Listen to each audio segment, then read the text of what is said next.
Donc on va voir, suite à votre demande, on va voir comment faire des images en noir et blanc dans Photoshop au départ d'images en couleur. Il faut absolument que les images numériques soient en couleur, puisqu'en fait on va aller puiser des informations dans chacune des trois couches, puiser des informations pour créer une image noir et blanc avec l'ambiance qui vous plaît, pour répondre à telle ou telle demande de communication.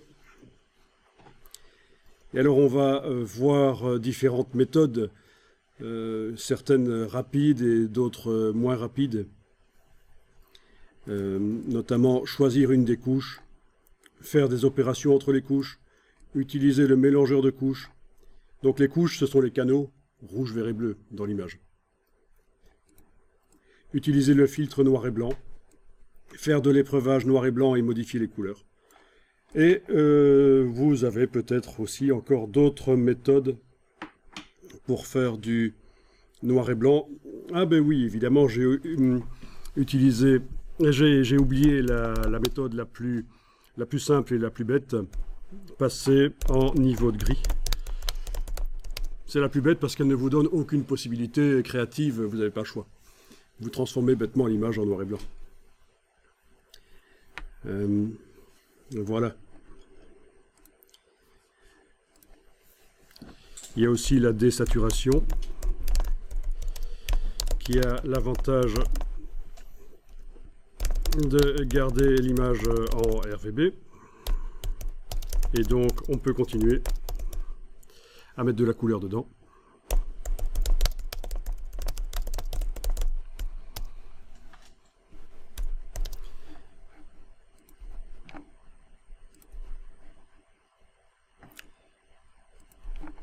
Voilà, voilà.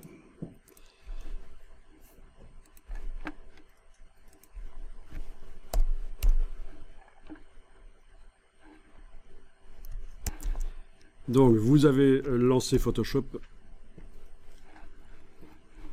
Alors ici, je vais démarrer sur de bonnes bases. Je vais remettre en place toutes les palettes. Menu fenêtre, espace de travail, réinitialiser les indispensables.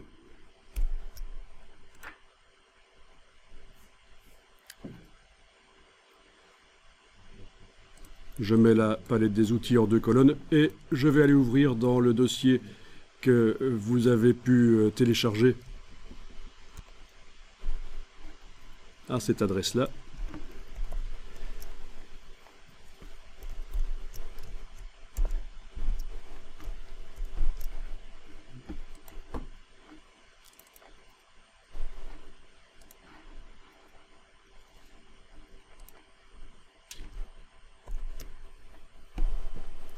Bon, eh bien je vais essayer avec les footballeurs par exemple. Vous pouvez essayer avec une autre des images, si vous voulez.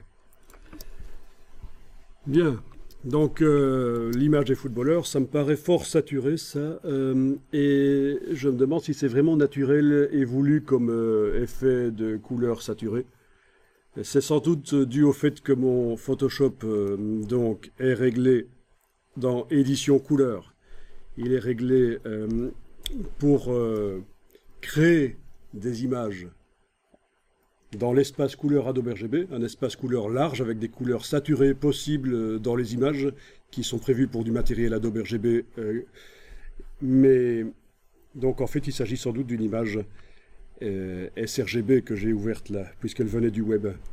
Donc je vais devoir indiquer que oui, elle ne contient pas de profil incorporé. Il n'y a rien qui est indiqué à Photoshop que c'est une image sRGB prévue pour du matériel bas de gamme sRGB. Donc je vais devoir lui préciser. Menu édition, attribuer un profil et j'attribue le profil sRGB. Et là j'ai des couleurs plus naturelles. Bon. Si on veut faire une comparaison, c'est un peu comme si vous aviez une recette de cuisine, hein, ouvrir une image sRGB et laisser Photoshop considérer que c'est du Adobe RGB.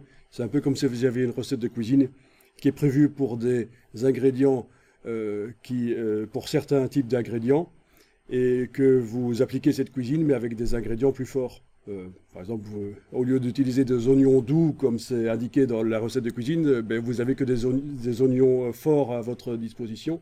Et donc, ça va changer le goût à la fin. Donc, c'est ce qui se passe un peu ici, hein. Vous avez une image prévue pour du matériel bas de gamme. Si vous l'ouvrez comme si elle était prévue pour du matériel haut de gamme, toutes les couleurs changent.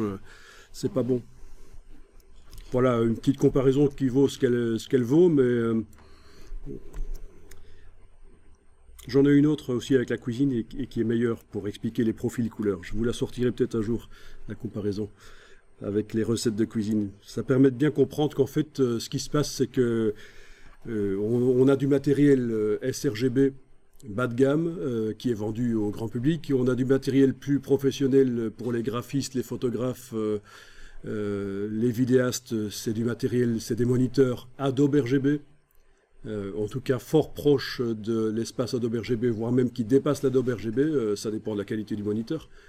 C'est-à-dire des moniteurs qui sont capables d'afficher les couleurs plus saturées. Voilà, et en fait la différence entre les deux types de moniteurs, c'est la saturation des primaires rouge, vert, bleu. La qualité des lumières de base rouge, vert, bleu, est-ce qu'elles sont fort saturées ou pas?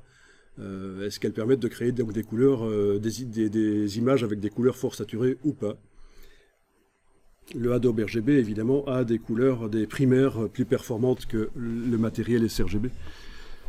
Bon, alors je vais enregistrer l'image au format Photoshop